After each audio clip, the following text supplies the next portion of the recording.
তারিখে অমুক মাস অমুক দিনে একজন অপরিচিত মানবের সঙ্গে সাক্ষাৎ হবে, আর ওই মানবের সাক্ষাতে আপনার বেটি ভালো হবে, নচেত দুনিয়ার কোনো কবিরাজ ভালো করতে পারবে না।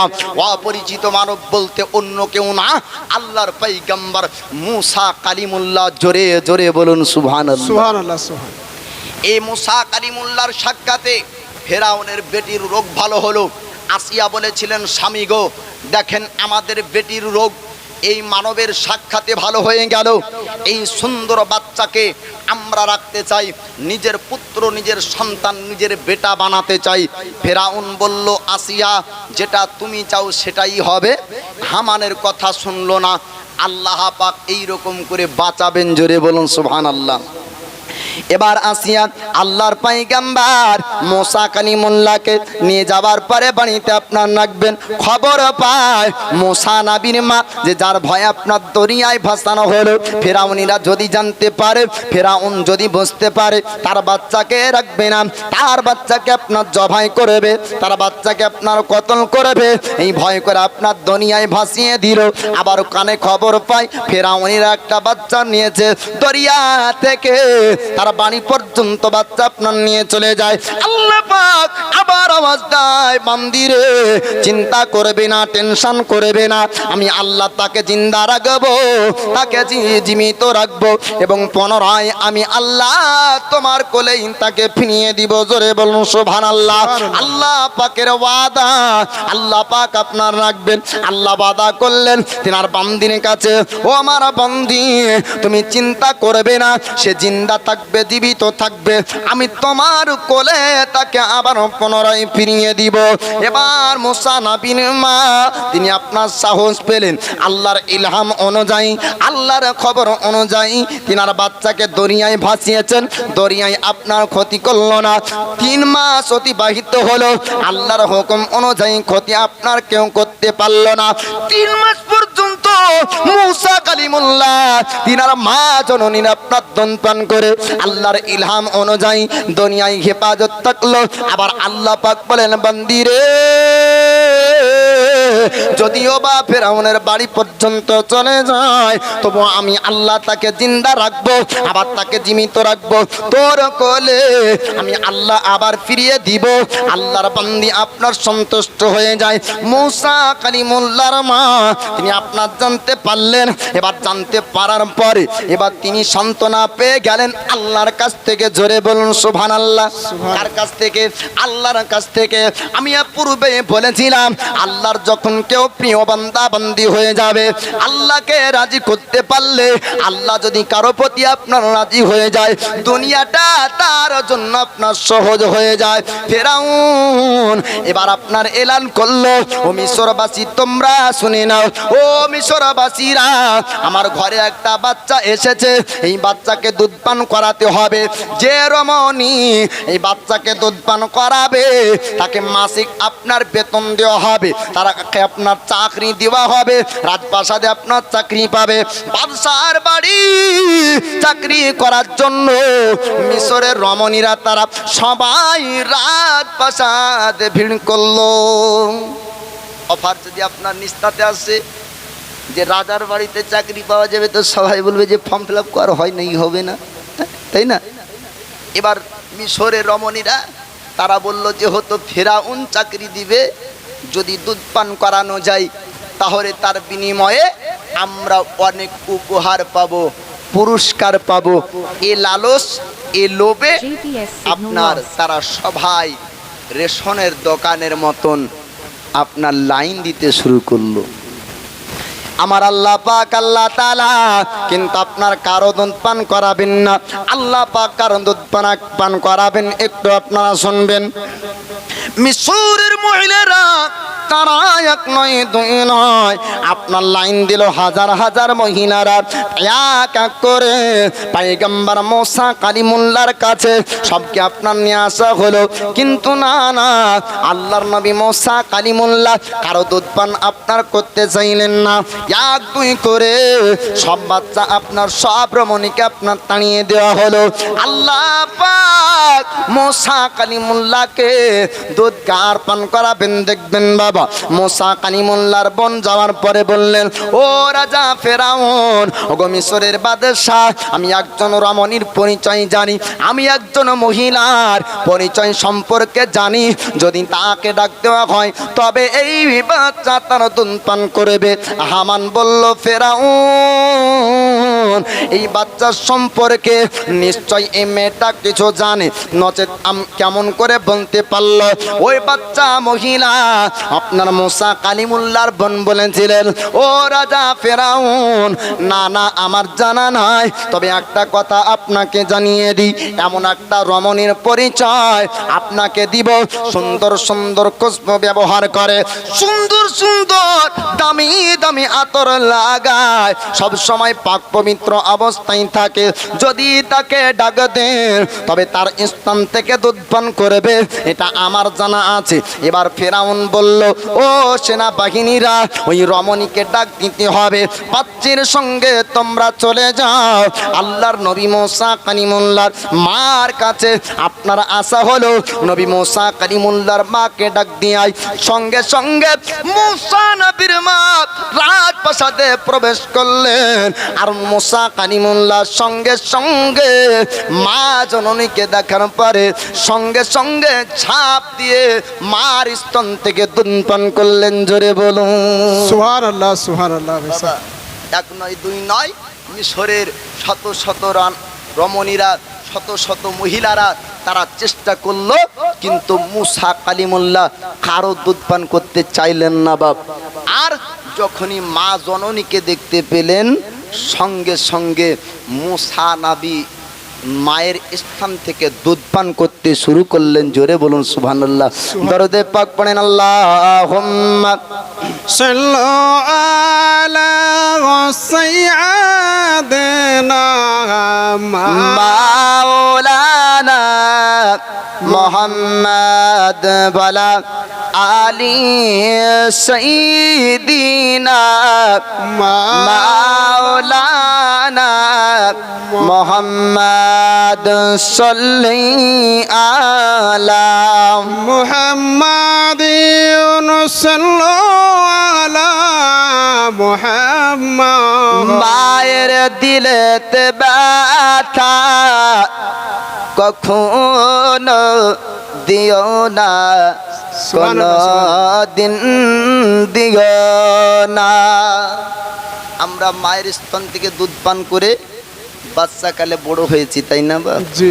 ও মা জননীর মনে আজ নিজের স্ত্রী, নিজের বিবির জন্য যারা দুঃখ দেয়, আঘাত দেয়, কষ্ট দেয়, আমার আল্লাহ তাকে ক্ষমা করবে বা?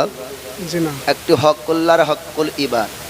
আল্লাহর যদি হক পালন না করতে পারেন, আল্লাহর হুকুম যদি পালন না করতে পারেন বাপ, তওবা করলে আল্লাহ ক্ষমা করে দিবেন। কিন্তু মা বাপের অন্তরে যদি দুঃখ আঘাত দেন, আমার মা যতক্ষণ আপনার মা ক্ষমা না করবে, আমার আল্লাহও ক্ষমা করবেন না। মা জননীরা সন্তানের জন্য কি করতে পারে না, আপনার এই গজল শুনবেন। মায়ের দিলেতে ব্যথা কখনো দিও না, কোনো দিন দিও না।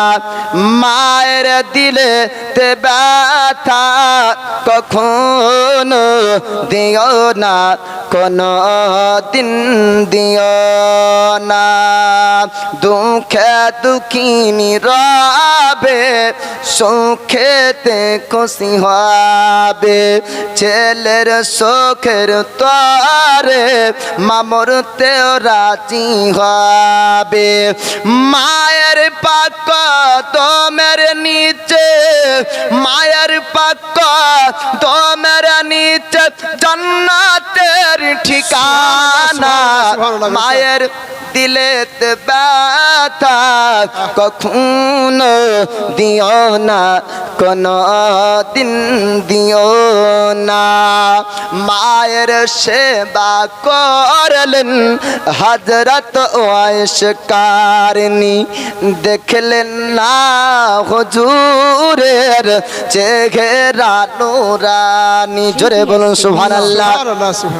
মায়ের সেবা করলেন হযরত ওয়াইস কারনী, দেখলেন না হুজুরের চেহারা নুরানি, জুব্বা পেলেন প্রিয় রাসূলের, জুব্বা পেলেন প্রিয় রাসূলের, মায়ের দোয়া সলওয়ানা, মায়ের দিলেতে ব্যথা কখনো দিও না, কোনো দিন দিও না। মা জননীর দুয়া যারে লেগে যাবে, যত চাওয়া পাওয়া আল্লাহ মিলিয়ে দিবে। জোরে বলুন সুবহানাল্লাহ। মা জননীর দুয়া যারে লেগে যাবে, যত চাওয়া পাওয়া আল্লাহ মিলিয়ে দিবে। মায়ের দুয়ায় চাই গো পাওয়া, মায়ের দুয়ায় চাই গো পাওয়া কাবার মদিনা, মায়ের দিলেতে ব্যথা কখনো দিও না, কোনো দিন দিও না।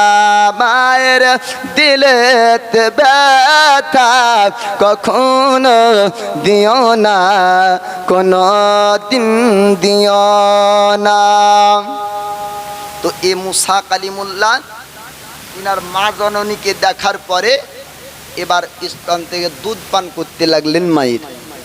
বাকি সব রমণীরা এসেছিল, কারো দুধ পান আবার মুসা নবী করলেন না। জোরে বলুন সুবহানাল্লাহ। সুবহানাল্লাহ, তো সুবহানাল্লাহ। আমার আল্লাহ পাক বললেন, হে আমার বান্দি, আমি আল্লাহ তাকে জিন্দা রাখবো, জীবিত রাখবো এবং পুনরায় তোমার কোলে আমি তাকে ফিরিয়ে দিব। বলার উদ্দেশ্য বাপ এক নয় দুই নয়, ফেরাউন সেনাবাহিনীদেরকে দিয়ে মিশরের জমিনে বানি ইসরাইলের 12,000 বাচ্চাকে কতল করার পরেও আমার আল্লাহ যাকে জিন্দা রাখলেন তাকে মারতে ফেরাউন পারল না। তো আল্লাহ যাকে জিন্দা রাখবে দুনিয়ার রাজা মারতে পারবে না, এটাই ইতিহাস। এবার জোরে বলবেন না সুবহানাল্লাহ। সুবহানাল্লাহ। খাজা মাইনুদ্দিন চিশতি আজমিরি সঞ্জারি রহমাতুল্লাহ আলাই যখন ভারতের সরজমিনে নিজের আপনার চতুষ্পদ জানোয়ারকে বসিয়ে দিলেন, উট বসে থাকলো, খাজার বিনা হুকুমে উট উঠলো না। একবার জোরে বলুন সুবহানাল্লাহ। খাজার বিনা হুকুমে উট উঠলো না। তো রাজার ক্ষমতা হলো না যে খাজাকে উঠাবে। তো বুঝা গেল ইতিহাস দেখলে পাওয়া যায় আল্লাহ যাকে জিন্দা রাখে, জীবিত রাখে, আল্লাহ যার হিফাজত করে, দুনিয়ার রাজা তাকে আপনার মারতে পারে না। আপনার আব্রাহা বাদশার অহংকারকে আল্লাহ পাক আবাবিল পাখির দ্বারা তাবা করেছিল। কার দ্বারাতে? আবাবিল পাখির দ্বারা ধ্বংস করেছিল। আমার আল্লাহ পাক বললেন, আবাবিল রে, যা সমুদ্রের দরিয়ার কিনারায় চলে যা, ছোট্ট ছোট্ট পাথরগুলা উঠা আর হাতি বাহিনীদের পিঠের ওপরে একটা করে ফেলবি। আমি আল্লাহ তাকে জমিনের সঙ্গে সঙ্গে তাকে ভুসির মতন পিষে দিব। আমার আল্লাহ পাক আবাবিল পাখির ঠোঁটের পাথরের দ্বারাতে এই পবিত্র ঘর কাবার হিফাজত করেছেন। সুবহানাল্লাহ। বাইতুল মুকাদ্দাসকে হিফাজত করার জন্য, বাইতুল মুকাদ্দাসকে আপনার টিকে রাখার জন্য আমার আল্লাহ পাক আবার দুনিয়াতে কোনো আবাবিল ছাড়বে চিন্তার কোনো কারণ নাই। আল্লাহর প্রতি মজবুত ভাবে ভরসা রাখুন, দুনিয়া আপনাকে হারাতে পারবে না। জি, আমরা আল্লাহকে মজবুত ভাবে ধরতে পারিনি বাপ, আল্লাহর প্রতি ভরসা মজবুত ভাবে রাখতে পারিনি, তাই রাজাই মারে আজকে। এবার হযরতে মুসা কালিমুল্লাহ এই ফেরাউনের বাড়িতে বাল্যকাল অতিবাহিত হচ্ছে। ছোট্ট থেকে এবার বড় হবে। বাল্যকালে ছোট্ট অবস্থাতে এই ফেরাউন বাদশার আপনার গালে এক থাপ্পড় মেরেছিল। তো ফেরাউন বলেছিল, থাপ্পড়ের এত জোর, থাপ্পড়ের এত আওয়াজ, থাপ্পড়ের এত আঘাত, এটা বাচ্চার থাপ্পড় হতে পারে না। আল্লাহর প্যারি বান্দি আসিয়া বলেছিলেন, স্বামী মনে সন্দেহ করবেন না, এটা অবশ্যই বাচ্চা ছেলের কাজ। আপনার আগুন দিয়ে পরীক্ষা করেছিল। আমার আল্লাহ ও আগুনের দিকে ইচ্ছাকৃতভাবে মুসা কালিমুল্লাহর হাত আপনার নিয়ে গিয়েছিলেন। এবার বাল্যকাল কেটে গেল। পয়গম্বর মুসা নবীর মধ্যে আল্লাহ পাক এত জালালি মেজাজ দিয়েছিলেন যে মুসা নবী 12 বছর বয়সে, কত বছর? 12 বছর বয়স। 12 বছর বয়সে এক বাবরচির গালে এক ঘুষি মেরেছিল। তো 12 বছর বয়সের মুসা নবীর ঘুষিতে তার জীবন বের হয়ে যায়। একবার জোরে বলবেন না সুবহানাল্লাহ, সুবহানাল্লাহ। আপনার বানি ইসরাইলের মানুষদের ওপর যখন ফেরাউনীরা অত্যাচার করত, অন্যায় ভাবে আপনার মারধর করত, চাবুকের আঘাত করত, আল্লাহর পয়গম্বর মুসা কালিমুল্লাহ বাল্যকাল থেকে অন্যায়ের আপনার প্রতিবাদ করতেন। পয়গম্বর মুসা কালিমুল্লাহকে আল্লাহ পাক পৃথিবীর জমিনে আপনার সাধারণ মানব করে পাঠাননি। এক নয়, দুই নয়, আল্লাহ পাক 1,24,000 মতান্তরে 2,24,000 প্রত্যেকজন নবীকে আল্লাহ পাক পৃথিবীর জমিনে পয়গম্বর নবী করে পাঠিয়েছেন। তদ্রুপ মুসা কালিমুল্লাহকে আল্লাহ সাধারণ মানুষ করে পাঠাননি। এই মুসা কালিমুল্লাহকে পৃথিবীতে আল্লাহ পাক আপনার পয়গম্বর করে পাঠিয়েছেন। তবে 40 বছর বয়সে এই মুসা কালিমুল্লাহরও আপনার নবুয়তের প্রকাশ হয়েছিল। আমাদের নবীর 40 বছর বয়সে নবুয়তের আপনার প্রকাশ হয়েছিল। পয়গম্বর মুসা নবীরও 40 বছর বয়সে আপনার নবুয়তের প্রকাশ হয়। পয়গম্বর মুসা নবীজি তিনি যখন 12 বছর বয়সে আসলেন তখন অন্যায়ের প্রতিবাদ করতে শুরু করলেন। ফেরাউনের বাড়ির এক বাবরচি অন্যায় ভাবে বানি ইসরাইলের একজন ব্যক্তিকে মারছিল। এবার পয়গম্বর মুসা কালিমুল্লাহ দেখার পরে বললেন, ও ফেরাউনের বাবরচি, অন্যায় ভাবে কেন বানি ইসরাইলের মানুষের ওপর অত্যাচার করা হচ্ছে? বাবরচি বলল, ওরে মুসা, আমার কাজে তুমি বাধা দিবে না, নচেৎ তোমার ওপরও আঘাত হবে। অন্যায় ভাবে যখন ও বানি ইসরাইলের ব্যক্তিকে মারল, ওই সময় পয়গম্বর মুসা কালিমুল্লাহ বোঝানোর চেষ্টা করে, কিন্তু সে আপনার বুঝলো না। আল্লাহর নবী মুসা কালিমুল্লাহ ওই ব্যক্তিকে আপনার একটা ঘুষি মারলেন, সঙ্গে সঙ্গে তার আপনার জীবন বের হয়ে গেল। পুরো মিশরে ফেরাউনের সেনাবাহিনীরা তারা আপনার ছড়িয়ে পড়লো। আমাদের রাজপ্রাসাদের বাবরচিকে কে মেরেছে, কোন ব্যক্তি হত্যা করলো, কাতিলের খোঁজ করার জন্য পুরো মিশরের আপনার গলি গলি দেখতে শুরু করে দিল। মিশরের জমিনে তারা অহংকার করলো, তারা চিৎকার করে বলতে শুরু করলো, আমাদের রাজার বাড়ির যদি বাবরচিকে মেরে দেয় নিশ্চয় বড় দুশ্মন হবে, নিশ্চয় সাহসী ব্যক্তির কাজ হবে, আবার পরক্ষণে কোনো ব্যক্তির ওপর হয়তো আঘাত করবে। হামান বলল, ফেরাউন, আপনি স্বপ্ন দেখেছিলেন আজ থেকে প্রায় 12 থেকে 13 বছর পূর্বে আপনি বাইতুল মুকাদ্দাস থেকে আপনি দেখেছিলেন ফিলিস্তিনের জমিন থেকে একটা আগুনের তো আপনার ভয়ঙ্কর আগুন এসে রাত পাশান তাবা করছে। না না, ওই আগুনটা আগুন ছিল না, বানি ইসরায়েল একজন মানুষ ছিল। এমন একটা মানুষ হতে পারে যে আপনার বাবরচিকে মেরেছে, পরক্ষণে আপনার ওপর অ্যাটাক হবে। এ হামান সব সময় এর কাজ ছিল যে রাজা ফেরাউনকে সব সময় আপনার খারাপ ধারণাটা ধারাতো, খারাপ কথাটাই বলতো। সব সময় ওর মাথায় খারাপ চিন্তা ছিল যে এটাই হয়তো এটা হবে, এটা হয়তো এটা হবে। সন্দেহ ভরা কাজ ছিল এই হামান পাপীর। হামান পাপী বলল, ফেরাউন, আপনার হয়তো স্বপ্নের কারণের ব্যক্তিটা আপনার মিশরের জমিনে চলে এসেছে, আপনার বাবরচিকে ওই ব্যক্তি মেরেছে। একটু তদন্ত করুন, আপনাকে ভালো করে দেখতে হবে, নচেত আপনার অহংকার তাবা হবে, আপনার গৈরব ধ্বংস হয়ে যাবে। ওগো ফেরাউন, আপনাকে এক বাক্যে যারা আপনাকে দেবতা বলে মানত, যারা আপনাকে প্রভু বলে মানত, তারা আপনার ইবাদত করত, আপনাকে যারা সেজদা করত, আপনার নাফরমানি তারা করবে, আপনার কথার বাইরে তারা চলবে, আপনাকে প্রভু বলে মানবে না, আপনাকে দেবতা বলে মানবে না, আপনার ইবাদত করবে না, আপনাকে স্রষ্টা বলে মানবে না। ফেরাউন মিশরের জমিনে বলেছিল, মিশরবাসী তোমরা শোনো, ও বানি ইসরায়েলের মানুষ তোমরা শোনো, আমি তোমাদের জন্য প্রভু, আমি তোমাদের জন্য মাবুদ, আমার তোমরা ইবাদত করবে, আমাকেই তোমরা সেজদা করবে। আমার বিনা হুকুমে তোমরা অন্য কারো ইবাদত তোমরা করবে না। আমি তোমাদেরকে রুজি দিব, আমি তোমাদেরকে কর্ম দিব। আমি যাকে চাইবো জিন্দা করব, আমি যাকে চাইবো তাকে মারতে পারবো।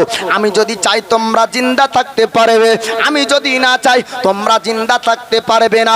ফেরাউন এরকম কথা বলেছিল। হামান বলল, ফেরাউন আপনার বাবরচিকে কে মেরেছে একটু আপনি তদন্ত করে দেখুন, নচেত আপনাকে আর মিশরবাসীরা মানবে না। এইরকম ভাবে আপনার বাড়িতে আসার পর আপনাকে পর্যন্ত কতল করবে। ফেরাউন বলল, ও সেনাবাহিনীরা, পুরো মিশরের জমিনে তোমরা দেখে নাও যে ওই ব্যক্তি কোথায় লুকিয়ে আছে যে আমার বাবরচিকে কতল করেছে। আমার বাবরচিকে হত্যাকারী ব্যক্তির আমি শাস্তি চাই। সমস্ত জায়গায় ফেরাউনের সেনাবাহিনী ছড়িয়ে পড়লো। কোথায় আপনারা পাওয়া যাবে, কোথায় ওই ব্যক্তিকে কাতিলকে দেখতে পাবো।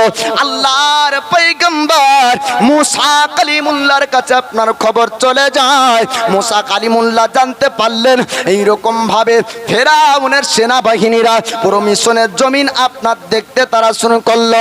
আল্লাহ পয়গম্বর মুসা কালিমুল্লাহর চেহারাকে যখন ও বনি ইসরাইলের ব্যক্তি দেখতো তখন আপনার ছুটে ছুটে পালিয়ে যেতে শুরু করতো। আল্লাহর নবী মুসা কালিমুল্লাহর ওই ঘুষা মারাটা আপনার যে দেখেছিল, আল্লাহর নবী মুসা কালিমুল্লাহর কাছে সে ব্যক্তি দাঁড়াতো না। এবার পয়গম্বর মুসা চিন্তা করলেন এইরকম ভাবে যদি সে পালিয়ে যায় আস্তে আস্তে জানাজানি হবে, আস্তে আস্তে আপনার সন্দেহ ছড়বে। এবার ফেরাউনের সেনাবাহিনী দেখলো বনি ইসরাইলের একজন ব্যক্তি মুসা নবীর চেহারাকে দেখানোর পরে আর ওই জায়গায় দাঁড়ায় না, সঙ্গে সঙ্গে পালিয়ে যায়। আপনার ফেরাউনের সেনাবাহিনী বলল, ও বনি ইসরাইলের যুবক, একটু তুমি দাঁড়িয়ে যাও, একটু দাঁড়িয়ে যাও। কি ব্যাপার, কি ব্যাপার? মুসাকে দেখার পরে তুমি কেন পালিয়ে যাও? ওই ব্যক্তি বলল, আমি বলবো না, তবে ওই ব্যক্তি হলো জালালি মেজাজের ব্যক্তি। যদি তার সঙ্গে তুমি মোকাবেলা করো তোমার জীবন পর্যন্ত বের হয়ে যাবে।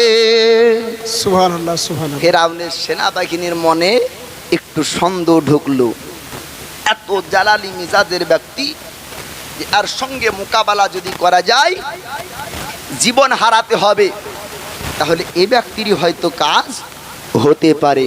এ সন্দেহ নিয়ে আপনার রাজপ্রাসাদে রাজা ফেরাউনের কাছে চলতে শুরু করলো। বাপ এবার আল্লাহর নবী মুসা কালিমুল্লাহর এইরকম করে আস্তে আস্তে বয়স 30 বছর চলছে। কত বছর? বা 30 বছর বয়সে এ মিশরের জমিন ছেড়েছিলেন আল্লাহর নবী মুসা কালিমুল্লাহ। তিনি চলতে শুরু করলেন 30 বছর বয়সে মিশর থেকে মাদিন নামক এক জায়গাতে চলতে শুরু করলেন। যাওয়ার পরে একটি জঙ্গলে আশ্রয় নিলেন। আল্লাহর নবীগণ, আল্লাহর পয়গম্বরগণ তিনারা আল্লাহর ভরসাতে জঙ্গলে নেমে যাইব। আল্লাহ তিনাদের রুজি আল্লাহ পাক দিয়ে থাকেন। আল্লাহর নবীগণদেরকে মহান আল্লাহ খাওয়ান ও পান করান। জোরে বলুন সুবহানাল্লাহ।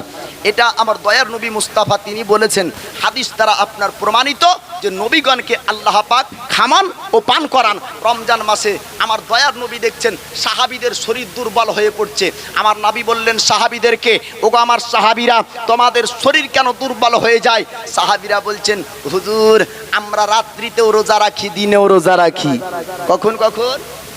রাতেও রোজা রাখি, দিনেও রোজা রাখি। আমার নবী বলছেন, তোমাদেরকে এই হুকুম দিল কে যে রাত্রিতেও রোজা রাখবা, দিনেও রোজা রাখবা? তো সাহাবীরা বলছেন, হুজুর আপনাকে যে দেখি আপনি রাত্রিতেও খান না, দিনেও খান না, তা আপনার দেখা দেখি করছি। তা আমার দয়ার নবী বলেন, আমার মতন তোমাদের মধ্যে কে আছো? নিশ্চয়ই অবশ্যই আমার আল্লাহ আমাকে রাত্রিতে খাওয়াই এবং রাত্রিতে পান করাই। জোরে বলুন সুবহানাল্লাহ। আমার নবীকে আল্লাহ রাত্রিতে খাওয়ান ও পান করান। তো মুসা কালিমুল্লাহ জঙ্গলে চলে গেলেন আল্লাহর প্রতি ভরসা রেখে। আমার আল্লাহ পাক আল্লাহ তাআলা একই যুগে আরেক পয়গম্বর পাঠিয়েছিলেন, নাম তার হারুন আলাইহিস সালাম। আরেকজন পয়গম্বর পাঠিয়েছিলেন, নাম তার আপনার শুআয়ব পয়গম্বর আলাইহিস সালাম। আল্লাহ পাক আল্লাহ তাআলা শুআয়ব আলাইহিস সালামের উপর ওহী অবতীর্ণ করে। আল্লাহ পাক জানিয়ে দেন, আমার পয়গম্বর ওগো আমার নবী শুআয়ব, তোমার যুগে আমার একজন পয়গম্বর এসেছে, নাম তার মুসা কালিমুল্লাহ। তোমার কাছে যখন আসবে তুমি নিশ্চয় তার আশ্রয় তুমি দিবে, তুমি তাকে জায়গা দিবে। আল্লাহ পাক আপনার জানিয়ে দিলেন, মুসা কালিমুল্লাহ তিনি আপনার জঙ্গলে আরাম করেন, জঙ্গলে দাঁড়িয়ে গেলেন। জঙ্গলের মধ্যে একটা ইঁদারা দেখতে পায়, একটা কুয়া আপনার দেখতে পাওয়া গেল। মুসা কালিমুল্লাহ লক্ষ্য করলেন, এই ইঁদারা থেকে পানি উঠিয়ে মানুষ চতুষ্পদ জানোয়ারদেরকে আপনার পানি পান করাতো। আল্লাহর পয়গম্বর মুসা কালিমুল্লাহ দেখলেন ওই জায়গায় দুইজন রমণী আছে, তাদের পর্দা চেহারাটা আপনার ছুপানো। জোরে বলুন সুবহানাল্লাহ। যুগের খালি মৌলবীরা বলেন না যে বুরখা পরহ, যুগের যুগে নবীগণ এসেছেন বাপ। যেই সমাতে আল্লাহ পাক যে নবীকে পাঠানোর প্রয়োজন মনে করেছিলেন, ও নবীকে ও যুগে আপনার পাঠিয়েছিলেন। নাবিগণেদের কাজ হলো মানবকে হিদায়াত দেওয়া। জোরে বলুন সুবহানাল্লাহ। নাবিগণেদের কাজ কি? মানুষকে হিদায়াত দিবে, আপনার সৎ শিক্ষা নবীগণ দিবেন। আল্লাহ পাকের পয়গম্বর অসংখ্য নবী দুনিয়াতে এসেছেন। শুআয়ব পয়গম্বর আলাইহিস সালামের যুগেও আপনার নারীদের ওপর হুকুম ছিল নিজের চেহারাকে অন্য পরপুরুষের সামনে করবে না। আর আজকের নারীরা ভিডিও করে, এ ঠিক না ভুল? চাচাদের সুমাতে ওই ফিতনা ছিল না বাপ। এখন যে ফিতনাটা এসেছে, পরবর্তীতেও কি আসবে জানি না। এই মোবাইল ফোনে চাচাও নষ্ট, চাচার বেটাও নষ্ট, ঠিক না? কলিকাল কলিকাল এ কেমন কলিকাল, মোবাইল ফোন ছাড়া চলে না তো দিনকাল। এ ঠিক বলছি না? 2 দিন 3 দিন নেট নাই, মানে বলছে 100 টাকা যদি কেটে নিত ফোনপে থেকে, 200 যদি কেটে নিত তাও তো ঠিক ছিল। নেট কেন কেটে নিল? জিও কোম্পানি কখন নেট দিবে, কখন ইউটিউব ভিডিও চালাবো, কখন ফেসবুক চালাবো। এ চিন্তা করছে না যুবকেরা? রাস্তাঘাটে দেখবেন মার মার মার মার, আর নাই বাবা, বন্ধ হয়েছে, কারণ নেট তো নাই, তো মারবে কে? তাই বলছে কলিকাল কলিকাল এ কেমন কলিকাল, মোবাইল ফোন ছাড়া চলে না তো দিনকাল। মায়েরা রাখবেন না, বদিদের হাতে আজ বড় বড় ফোন, দাদাদের সংসারে থাকে না তার মন। বদিদের হাতে আজ বড় বড় ফোন, দাদাদের সংসারে থাকে না যেমন। মেসেঞ্জার ফেসবুক হোয়াটসঅ্যাপ করে, মেসেঞ্জার ফেসবুক হোয়াটসঅ্যাপ করে, যুবক ছেলে পেলে মারে মিস কল। কলিকাল কলিকাল কলিকাল এ কেমন কলিকাল, মোবাইল ফোন ছাড়া চলে না তো দিনকাল। আজকে দেখো সমাজের ঘরে ঘরে নারীরা ভিডিও করে, এটাই বাস্তব ভাব। আজকে দেখো সব ঘরে ঘরে নারীরা ভিডিও করে, তবুও সমাজ কিছু বলে না, তবুও সমাজ কিছু বলে না। সমাজের মোড়ল কি সবাই অচাল। কলিকাল কলিকাল কলিকাল এ কেমন কলিকাল, মোবাইল ফোন ছাড়া চলে না তো দিনকাল। আর দেখবেন মোবাইলে কিছু মুক্তিও পাওয়া যায় না? ওরাও নিজে বলে যে ফেসবুকে এসে লাইভে যে আমি মাদ্রাসায় পড়িনি, আমি এমনি মৌলবি হয়েছি, বাড়ি ওর জলঙ্গি, নাম তার ব্রাদার রাহুল। তাই বলছি কিছু কিছু মোবাইলে পাওয়া যায় মুফতি, মাদ্রাসায় কোনো দিন হয়নি সে ভর্তি। কিছু কিছু মোবাইলে পাওয়া যায় মুফতি, মাদ্রাসায় কোনোদিন হয়নি সে ভর্তি। তবুও সমাজ তার কথা শুনে, তবুও মানুষ তার কথাই শুনে। মানুষের ইমান কি এতই অচাল। কলিকাল কলিকাল কলিকাল এ কেমন কলিকাল, মোবাইল ফোন ছাড়া চলে না তো দিনকাল। কলিকাল মানুষের আস্তে আস্তে যখন ইমান কমজোরি হবে তখন জ্ঞানী ইলমওয়ালার ওয়াজ ভালো লাগবে না, তখন আপনার অন্য ব্যক্তিদের ওয়াজ ভালো লাগবে। আপনার বর্তমান সময়ে একজন আলিম, যোগ্য আলিম মুফতি যদি বক্তব্য দেয় তো মানুষ ঢোলে, বলছে যে কি গলা ভালো না হলে হিলাতে না পারলে কি ভালো লাগে। মহিলারা বলছে যে কি জালসাতে ইয়ান লেগে যাই না, তো কেন গলা হিলা না মলবি না হলে কি ভালো লাগে। কিছু কিছু সোহদা মেয়ে আছে এরা আবার জালসাতে যেতে চাই না, সিরিয়াল দেখা পার্টি। তো মায়ের আবার বলবে যে কে কি বুবু চনারি জালসাতে ভালো লাগে, হ্যাঁ জালসায় ভালো লাগে, ঢোল নাই, তবলা নাই, বাজনা নাই, হারমোনি নাই, গিটার নাই, ওতে কি ভালো লাগবে। তোর স্বামী চিন্তা করলো যদি ওই বাহানাতে যদি জালসাতে পাঠানো যায়, মৌলবীরা তো কখনো সুদের মশলা দেয়, কখনো আপনার তালাকের মশলা দেয়, কখনো নামাজের মশলা দেয়, সব বলে আপনার সব মশলা তো মৌলবীরা জানাই। তবে আমার বিবি যদি জানতে পারে মশলা মাসাইলগুলা তাহলে তো আমার সংসারের অশান্তি দূর হবে আর শান্তি আসবে, তাই না? তো এ মহিলাটাকে পাঠানোর জন্য প্রতিবেশীর নারীদেরকে বলে তার স্বামীজিকে আমার স্ত্রীকে নিয়ে যা, কেন কোনো রকম করে নিয়ে যান। তো যখনই বলতে আসে বলে ঢোল বাজনা যদি থাকে তো যাব না, হেরে যাব না, ভালো লাগবে না। তো ওই মহিলারা বলে যে বিনা ঢোল বাজনা তো ভালো লাগে, তো তো একদিন বলে যে কি চল যে একদিন যাব, যদি ভালো লাগে তো যাব রোজ, না হলে যাবো না। কোনো রকম তাকে নিয়ে আসা হলো। বা জালসাতে মৌলবীতে ফতোয়া দিবি তো দে। ওই দিনে ফতোয়া দিয়েছে যে স্বামীর পায়ের তলে বিবির জান্নাত, স্বামীর পায়ের তলে কি স্ত্রীর জান্নাত। আর শোনার পরে গভীর রাত্রি আসার পরে স্বামীকে বলছে নামো, নামো মানে বলে তুমি নামো। মৌলবী হুজুর জুব্বা হুব্বা পরেছিল, পাগড়ি ছিল মাথায়, ফতোয়া দিয়েছে নাকি তোমার পায়ের তলে জান্নাত। বলে জান্নাত দেখে না হলে আর ঘুমাবো না, এই জান্নাত দেখতেই হবে। এবার মানুষটা বিপদে পড়েছে বাপ, যে এ তো জালসায় যায়নি তো কোনোদিন রাত্রে ঘুম তো হারাম করেনি, আর জালসায় গিয়ে আজকে রাত্রির ঘুমটাকেও হারাম করবে। এ বিবি শোন, তুই কি বুঝতে কি বুঝেছিস, ভুল ফতোয়া তুই বুঝে নিয়েছিস, তুই এখন ঘুমা, সকালবেলায় যা হবে হবে। বলবো না তো জান্নাত দেখে হো দিয়ে ঘুমাবো। জোরাবরি যখন না মানবে বাপ তখন এ জান্নাত দেখাবে। এবার মোমবাতি জ্বালিয়েছে, এর উপরে শুয়ে আছে স্বামী, তার পায়ের তলে অর্থাৎ নিচে জান্নাত থাকবে। অন্ধকারে দেখবো কি করে, একটু চারাক জ্বালিয়ে নিই। চারাক জ্বালানোর পরে যেমনই দেখতে যাবে চারাকের ওই আপনার আগুনটা আপনার চাদরে ধরে গেল, দপ দপ দপ দপ করে আগুন জ্বলছে। যে তাই তো চিন্তা করলাম তোমার পায়ে কি আর জান্নাত হয় গো, এতে জাহান্নাম জ্বলছে।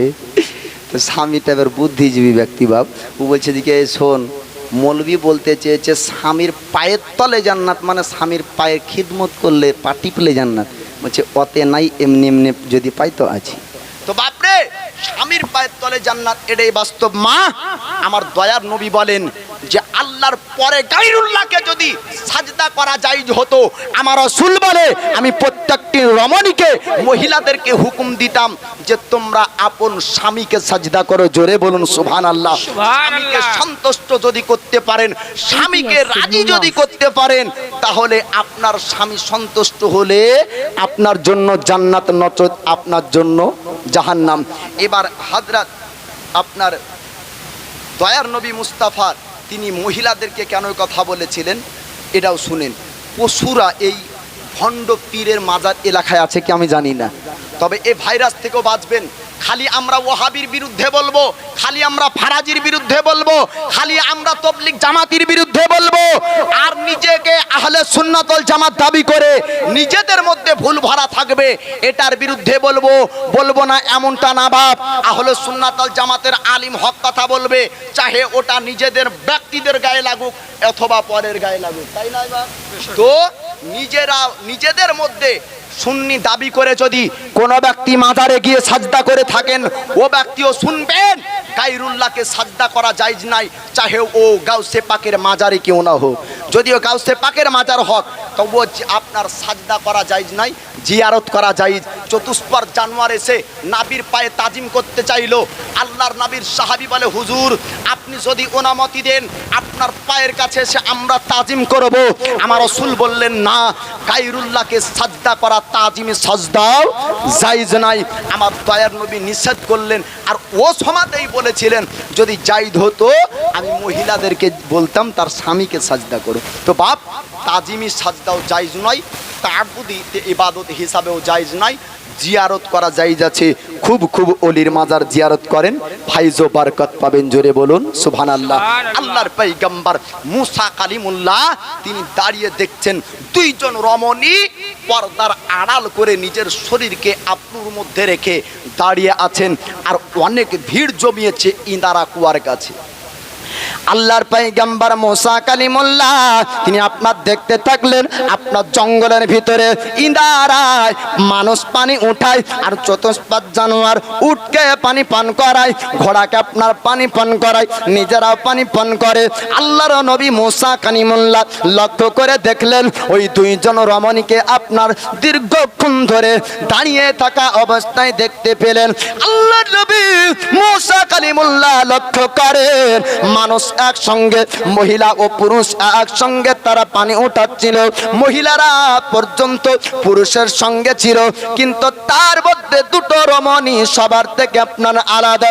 সবাই যখন পানি উঠিয়ে চলে গেল, ঘোড়াকে পানি পান করালো, উটকে পানি পান করালো, সবাই যখন ও জায়গা থেকে চলে যায়, আল্লাহর নেককারিনী বান্দি, আল্লাহর প্যারি বান্দি দুইজন ব্যক্তি তারা গেল। যাবার পরে ইন্দারার কাছে বেঁচে থাকা পানি তারা আপনার পান করতে শুরু করলো। চতুষ্পাদ জানোয়ার উট উটনি গুলাকে আপনার পান করাতে শুরু করলো।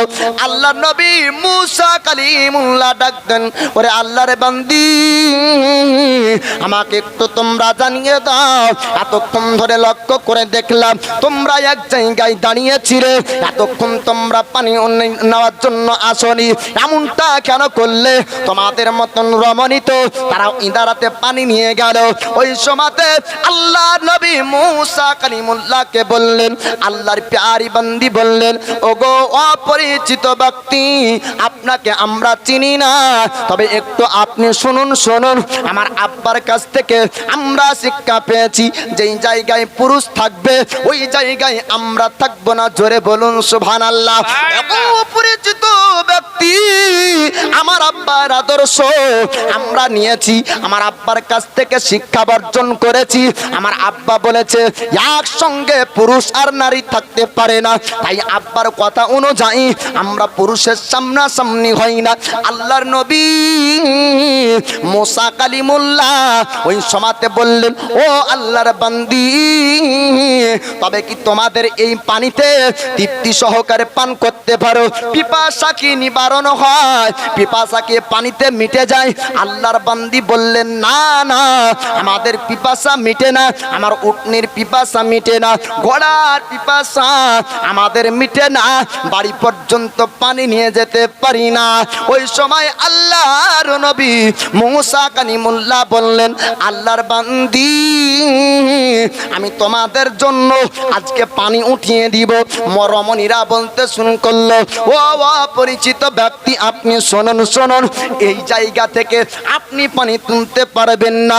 আল্লাহ নবী মুসা কালিমুল্লাহ তিনি আপনার জানিয়ে দেয়, ওরে আল্লাহর বান্দি আমাকে একটু তোমরা জানিয়ে দাও, আমি কেন পানি উঠাতে পারবো না, কেন পানি তোমাদের জন্য তুলতে পারবো না?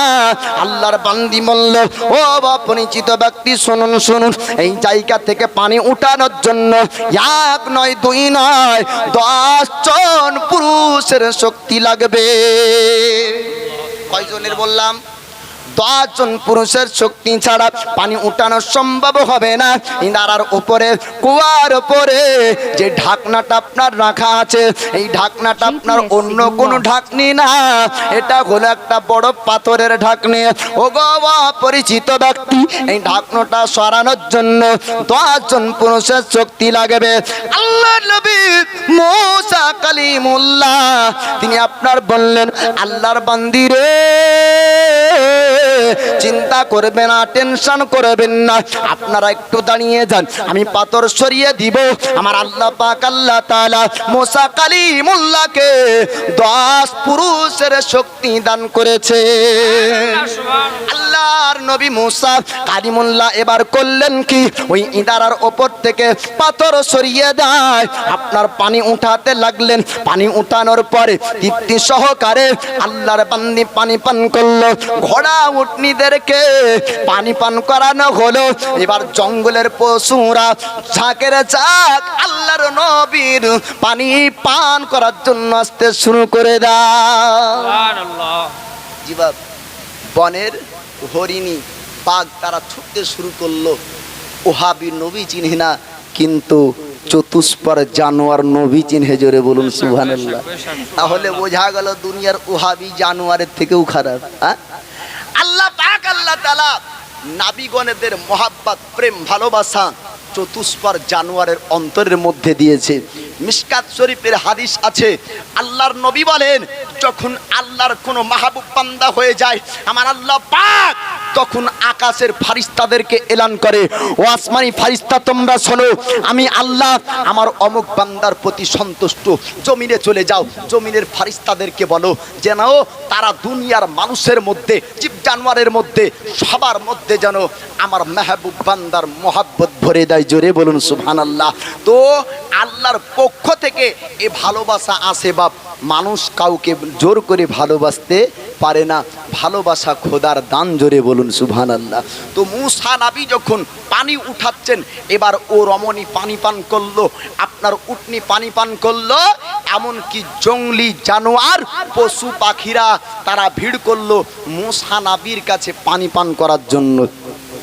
আল্লাহর নবী মুসা কালিমুল্লাহ তিনি আপনার পানি উঠিয়ে দেন। এবার জঙ্গলের জানোয়াররা, জঙ্গলি জানোয়ার পশু পাখিরা তারা পর্যন্ত পানি পান করলো। আল্লাহর নবী মুসা কালিমুল্লাহর ভালো কাজ দেখানোর পরে আল্লাহর নেকারিনী বান্দি তারা চললো, আল্লাহর প্যারি বান্দি তারা আপনার চলতে শুরু করলো। বাড়ি যাবার পরে কিছু আপনার পানি যখন দেখলেন, এ বেটিগুলা, এ মহিলাগুলা অন্য কেউ ছিল না, আল্লাহর নবী হযরতে সোয়াইব পয়গম্বর আলাইহিস সালামের বেটি। জোরে বলুন সুবহানাল্লাহ। সোয়াইব নবী বললেন, বেটি আজ পর্যন্ত যতবার তোমরা ইনারার কাছ পর্যন্ত গিয়েছো কোনদিন এইরকম পানি আনতে পারোনি, কোনদিন এরকম হাসি মুখ দেখতে পাইনি। তারা আপনার বলল, আব্বাজান আজকে এমন সুন্দর মানবের সঙ্গে সাক্ষাৎ হলো, আজকে এমন সুন্দর মানুষের সঙ্গে সাক্ষাৎ হয়েছে, আজ পর্যন্ত আমরা কোনদিন জঙ্গলে এরকম সুন্দর মানব দেখতে পাইনি। আল্লাহর নবী সোয়াইব আলাইহিস সালাম বললেন, বেটি রে এমন সুন্দর মানবের কথা শোনালে একটু তার গুণ গুণাবলীটা একটু বলো, কি আচরণ তোমাদের সঙ্গে করেছে।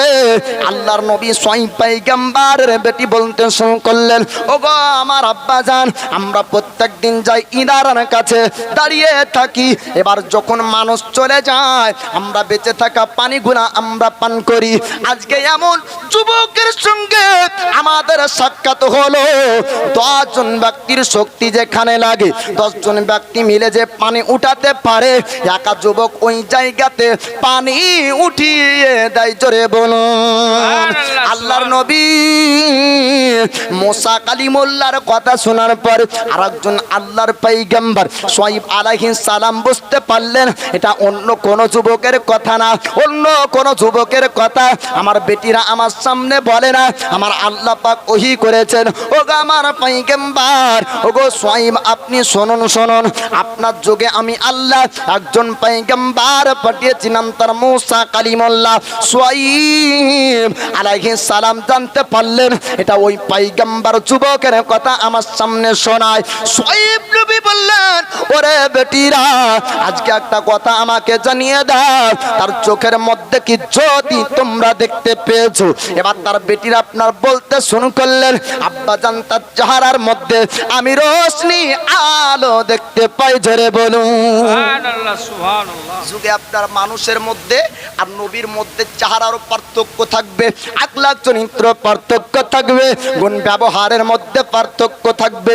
নবী আপনার সোয়াইব আলাইহিস সালামের বেটি তারা আপনার বলতে শুরু করলেন, ওগো আমার আব্বাজান শুনুন শুনুন, আমাদের চেহারা সবার চেহারার থেকে আলাদা চেহারা দেখতে পাই।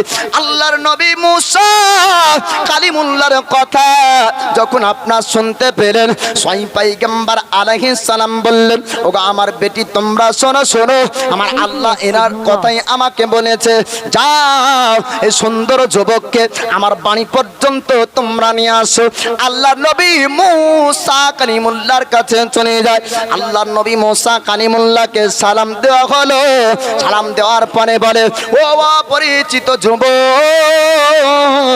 আপনাকে আমাদের বাড়ি যেতে হবে, আমার আব্বা আপনাকে ডাক দিয়েছে। আল্লাহর নবী মুসা কালিমুল্লাহ সঙ্গে সঙ্গে সোয়াইব পয়গম্বরের বাড়ি যান। কার বাড়ি বাপ? মুসা নবী যাচ্ছেন। ও যুগের আরেকজন নবী, তার নাম হলো সোয়াইব আলাইহিস সালাম। এই সোয়াইব পয়গম্বর আলাইহিস সালামের বাড়ি আপনার মুসা কালিমুল্লাহ গেলেন। আল্লাহর পয়গম্বর সোয়াইব আলাইহিস সালামকে আল্লাহ পাক জানিয়েছিলেন, ওগো আমার পয়গম্বর সোয়াইব, তোমার যোগে আমি একজন পয়গম্বর পাঠিয়েছি, তার দেখভাল তোমাকে করতে হবে। মিশরের ফেরাউনের অত্যাচারে ও আমার পয়গম্বর মুসাকে মিশর ছাড়তে হয়েছে। মিশরের জালিম বাদশা ফেরাউন, তার অত্যাচারে আল্লাহর পয়গম্বর মুসা কালিমুল্লাহ তিনি সোয়াইব পয়গম্বরের বাড়ি থাকলেন। এক নয় দুই নয় বাবা, 10 বছর পর্যন্ত আল্লাহর নবী মুসা কালিমুল্লাহ ছিলেন। এবার 10 বছর কেমন ভাবে বাবা কাটলো। এবার সোয়াইব পয়গম্বর বলেছিলেন, ওগো মুসা, ও মুসা, আপনি শুনুন শুনুন, আপনাকে আমার বেটির সঙ্গে বিবাহ করতে হবে, আপনি রাজি কিনা একটু জানিয়ে দেন। আল্লাহ পাকের হুকুম, আল্লাহ পাকের ইচ্ছা, আল্লাহর পয়গম্বর মুসা কালিমুল্লাহ রাজি হয়ে যান। তবে এক নয় দুই নয়, সোয়াইব পয়গম্বর বলেছিলেন, ও মুসা, তোমাকে আমার বাড়িতে 10 বছর পর্যন্ত থাকতে হবে। কত বছর? 10 বছর থাকতে হবে। সোয়াইব পয়গম্বর আলাইহিস সালাম বললেন, ওগো মুসা শুনুন শুনুন, ও মুসা, আমি তোমাকে কয়েকটা জিনিস দিব। তার মধ্যে একটা জিনিস দিয়েছিলেন বাবা মুসা কালিমুল্লাহকে সোয়াইব পয়গম্বর আলাইহিস সালাম একটা লাঠি আপনার দিয়েছিলেন বকরি চড়ানোর জন্য, বকরিকে হাঁকানোর জন্য। আল্লাহর নবী সোয়াইব আলাইহিস সালাম একটা আপনার লাঠি দিয়েছিলেন। বয়স যখন 40 বছর পূর্ণ হলো, নবুয়াতের প্রকাশ হবে, আমার আল্লাহ নবী মুসার সঙ্গে কথা বলতে শুরু করেন। কত বছর বয়সে? 40 বছর বয়সে। এবার নবুয়াতের প্রকাশ হবে বাপ 10 বছর 30 বছর বয়সে আপনার মিশর থেকে এসেছিলেন হযরত সোয়াইব পয়গম্বর আলাইহিস সালামের বাড়িতে 10 বছর থাকলেন। 30 আর 10 40 বছর পূর্ণ হলো। আমার আল্লাহ পাক এবার নবী মুসার সঙ্গে কথা বলবেন। নবী মুসার সঙ্গে কথা হবে। এক একজন নবীকে আল্লাহ বিশেষ কিছু আপনার ক্ষমতা দান করেছিলেন। তো মুসা নবীর মধ্যে একটি স্পেশাল পাওয়ার ছিল কি, তিনি আল্লাহর সঙ্গে কথা বলতেন বাপ। তার জন্য ইনাকে বলা হয় আপনার মুসা কালিমুল্লাহ, আল্লাহর সঙ্গে কালাম করনেওয়ালা। তো মুসা কালিমুল্লাহ আল্লাহর সঙ্গে কথা বলেন, আল্লাহ মুসা নবীর সঙ্গে কথা বলেন। এবার আল্লাহ বলছেন, এ মুসা, তোমার হাতে ওটা কি? মুসা নবী বলছেন, লাঠি। কি লাঠি? আল্লাহ পাক বলছেন, এ লাঠিকে জমিনে রাখো। আল্লাহ পাক যখন বললেন, ওগো মুসা, তোমার হাতে কি? আল্লাহর পয়গম্বর মুসা কালিমুল্লাহ বলে, মাবুদ, আমার হাতে এটা লাঠি, আমি বকনি চড়ানোর কাজ করি। আল্লাহ পাক বললেন মুসা কালিমুল্লাহকে, ওগো আমার পয়গম্বর, ওগো মুসা, এই লাঠিটা একটু জমিনে রাখো। আপনার জমিনে আল্লাহ পাকের নবী মুসা কালিমুল্লাহ যখন জমিনে রাখলেন, আপনার সঙ্গে সঙ্গে একটা সাপে পরিণত হলো। জোরে বলুন সুবহানাল্লাহ। আল্লাহ পাক, আল্লাহ তাআলা বড় আকারের অজাগর সাপ আপনার পরিণত করলো। মুসা কালিমুল্লাহর লাঠিটা যখন অজাগর সাপ হয়ে যায়, আল্লাহ পাকের নবী মুসা কালিমুল্লাহকে আল্লাহ পাক বললেন, পয়গম্বর মুসা, ওগো আমার নবী, আপনার লাঠিটা আপনি ধরুন ধরুন। এবার নবী মুসা বলছেন, মাবুদ, আমার লাঠি কোথায় গেল? আপনি তো লাঠি গায়েব করলেন। আল্লাহ পাক বললেন, বললেন, আয় আমার পয়গম্বর মূসা, চিন্তা করবে না, ভয় করবে না, তুমি ভয় করবে না, আমি আল্লাহ তোমার লাঠির মধ্যে শক্তি পাওয়ার আমি আল্লাহ দিয়েছি। ওটা সাপ না, সাপ না, নির্ভয়ে লাঠিটা ধরে না, আমি আল্লাহ যখনই স্বর্ণ করবে তাকে লাঠি বানিয়ে দিব। সুবহানাল্লাহ সুবহানাল্লাহ। বড় আকারের অজাগর সাপ নবী মূসা কালিমুল্লাহ ধরতে যাবেন, আমার আল্লাহ পাক বলছেন, ওগো আমার পয়গম্বর মূসা, আপনি ভয় করবেন না, ওটা সবার জন্য সাপ, আপনার জন্য লাঠি। জোরে বলুন সুবহানাল্লাহ। সুবহানাল্লাহ। আল্লাহ পাক বললেন, পয়গম্বর মূসা আপনি চিন্তা করবেন না, আপনি টেনশন করবেন না, লাঠি বলে আপনি সাপ ধরুন, আমি আল্লাহ তাকে লাঠি বানাবো। আল্লাহর নবী এবার আল্লাহর কথা আপনার বিশ্বাস করে বড় আকারে অজাগর সাপ যখন আপনার হাতে ধরলেন, আল্লাহ পাক আল্লাহ তাআলা সাপ থেকে লাঠিতে পরিণত করে। সুবহানাল্লাহ। আল্লাহ পাক বলছেন, মূসা যখন এ লাঠিকে তুমি জমিনে মারবে আর সাপ হতে বলবে, আমি আল্লাহ তাকে সাপ বানিয়ে দিব। যখন তাকে ধরবে আমি আল্লাহ লাঠি বানিয়ে দিব। এ লাঠি থেকে তুমি যা চাইবে আমি আল্লাহ তোমাকে দিব। জোরে বলুন সুবহানাল্লাহ। সুবহানাল্লাহ। দরুদে পাক পড়েন, আল্লাহুম্মা সাল্লি আলা সাইয়্যিদিনা মাওলানা